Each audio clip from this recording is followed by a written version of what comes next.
Welcome to Relationship Exposed. In today's video, we unravel the story of Vanessa and Nathan, two souls bound by marriage but torn apart by temptation, fantasy, and the hunger for something deeper than routine. This is not just a story about betrayal. It's about how the quiet spaces in a marriage can echo louder than any scream, and how the people you think you know best are sometimes strangers, dressed in the costume of familiarity. Vanessa never imagined she'd be one of those wives. You know the ones.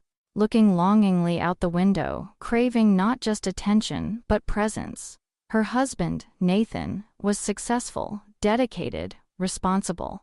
On paper, he was perfect. But real life isn't paper, it's flesh, breath, silence. And silence had taken over their home.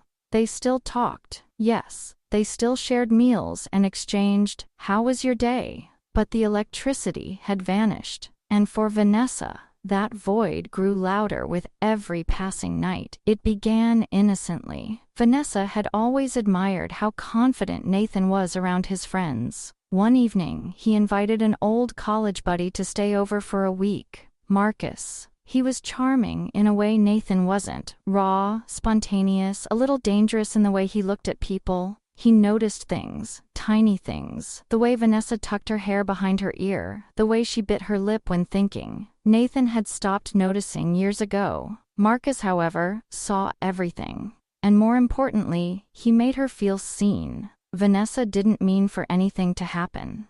At first, it was just conversation over coffee, then wine after Nathan fell asleep on the couch. Then it was laughter, shared secrets, vulnerable moments. And then one night, a storm outside, thunder shaking the house, and Marcus whispering things into her ear that she hadn't heard in a decade. Not from Nathan, not from anyone.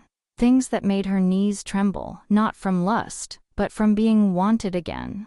The kiss was a line, but crossing it felt like sinking into warmth after years of emotional frost. Logic, morals, marriage, they drowned beneath the noise of her heartbeat. When Marcus touched her, it was as if her body screamed to life. But what began as a stolen moment of passion spiraled into a full emotional affair. And Vanessa, once the loyal wife, now lived two lives, one wrapped in domestic routines, and another bursting with illicit fire. But secrets rot, they don't stay buried. Nathan wasn't blind. He noticed the shift, the way she dressed up more, smiled at her phone, sighed at odd times. But instead of confronting her, he did something unexpected. He gave her space. And in that space, Vanessa's guilt bloomed like a thorned flower. She hated what she was doing. But she also hated that the version of herself she loved most only existed around Marcus. And then came the night everything shattered.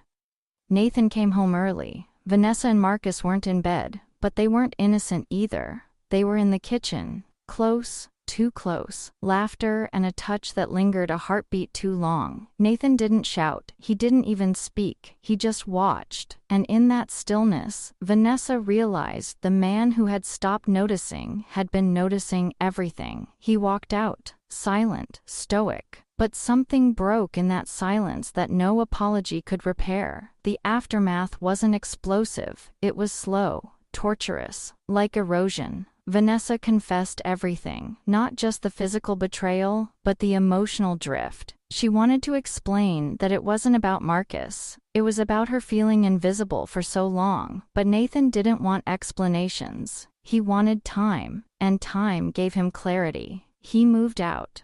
Temporarily, at first, but as the weeks turned into months, it became clear this wasn't a pause, it was the beginning of the end.